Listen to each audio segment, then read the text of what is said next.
Praise the Lord. Welcome to kids Bible school. Hello kids, ఎలా ఉన్నారు అందరూ? ఈరోజు మన పాఠాన్ని స్టార్ట్ చేసుకుందామా? ఈరోజు మనం నేర్చుకోబోయే పాఠము కాల నియమములు 5వ భాగము.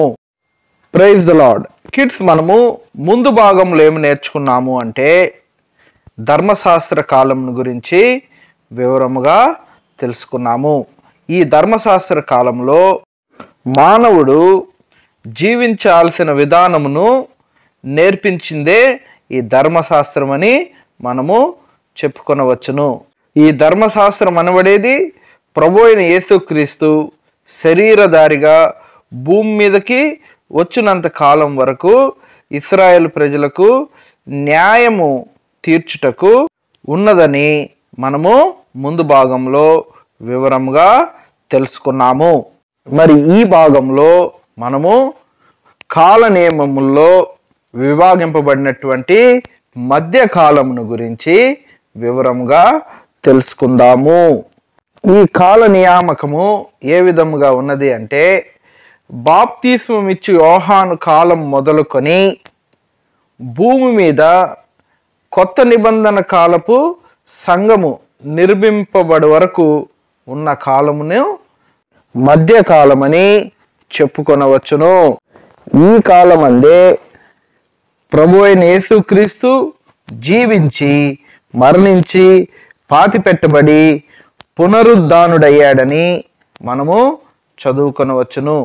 అలాగే ఈ కాలమందు ఒకవైపు పాత నిబంధన ధర్మశాస్త్రమును మరి ఒకవైపు క్రొత్త నిబంధన నియమమును బోధింపబడెను. అలాగే పస్కా గొర్రెపిల్ల మన కొరకు వధింపబడెను.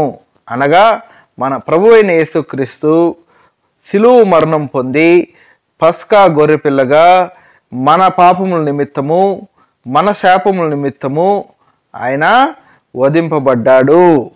ఒకవైపు సున్నతిని గురించిన బోధ ఉండెను, మరోవైపు జనులు మారు మనసు పొందుచు ఉండిరి. యాజకులు గంగాళంలో చేతులు కడుక్కొనిరి. అదే సమయంలో నీటి బాప్తిసంను గురించినటువంటి బోధ కూడా జనులకు ఇవ్వబడుచుండెను. బలులు అర్పింపబడుచుండెను. అలాగే ప్రభు అయిన యేసుక్రీస్తు కూడా బలి ఆయనన్న సత్యము బోధింపబడుచుండెను.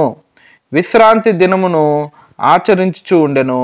అలాగే జనులు ఆత్మీయ విశ్రాంతిని కూడా కొంత మట్టుకు పొందుచూ ఉండిరి.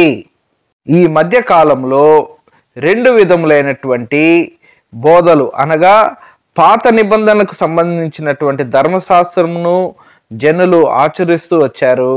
అలాగే ఆ ధర్మశాస్త్రమునకు ముగింపైనటువంటి క్రీస్తు యొక్క బోధన కూడా జనులకు ప్రకటింపబడుచు వచ్చుచూ ఉండెను. ఇదండి మధ్యకాలం గురించినటువంటి చిన్నపాటి వివరణ. మిగతా కాల నియమముల గురించి మున్ముందు వచ్చే భాగముల్లో వివరంగా తెలుసుకుందాము. Praise the lord.